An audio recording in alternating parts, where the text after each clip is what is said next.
Menopause is basically 12 months without a period, then you're in menopause. Everything prior to that is perimenopause, and that can last for 10 years. I just assumed that, like, you had a few months where you had your hot flushes and your sweats and stuff, and then your period stopped, and then you were done. It's almost like menopause is kind of taboo. Why don't we talk about that?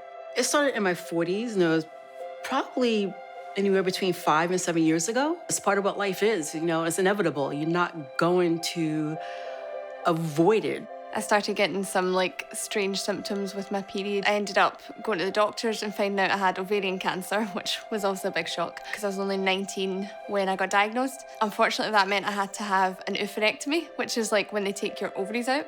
And basically that started a surgical menopause right away. It's an interesting one for trans guys because when you start taking testosterone, you go into what would be seen outside of gender as a very slow menopause. It's pretty widely acknowledged that your first year on testosterone is the most wild. The metaphor I always use is you're on a roller coaster and it's going up and down and you don't really know what's going next and you're just holding on. I ache like a 80-year-old.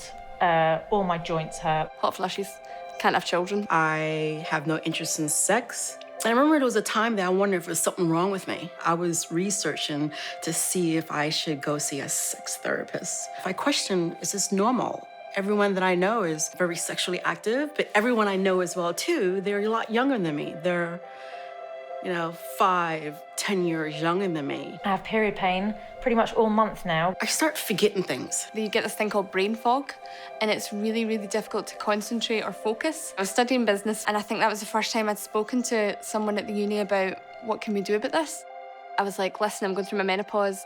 These are all the problems I'm having. I can't concentrate, I can't focus or remember anything.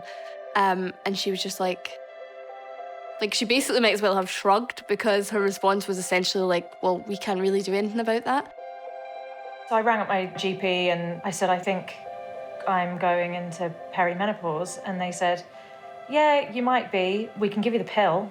And then sent me away with the pill. And that was the last kind of help that I got.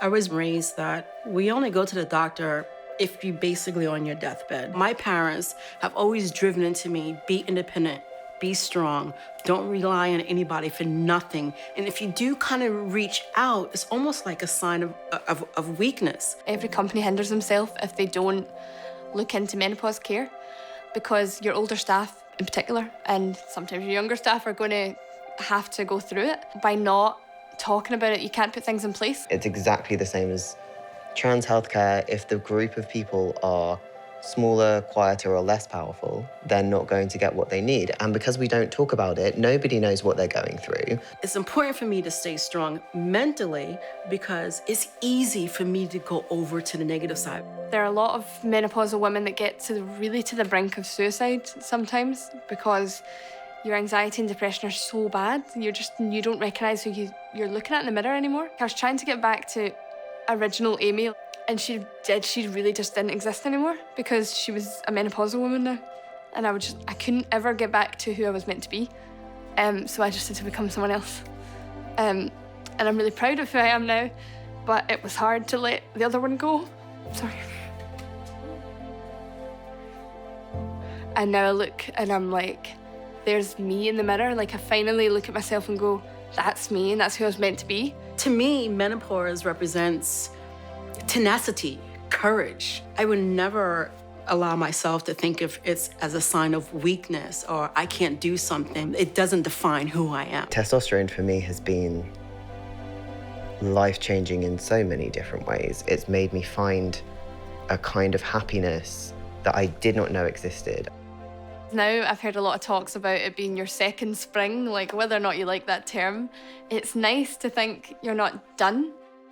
To be an ally to someone with their menopause, you need to listen to them. It's just important that everybody's included in the conversation. Someone's going to see this film and think, okay, it's actually okay for me to say I'm experiencing this. Yeah.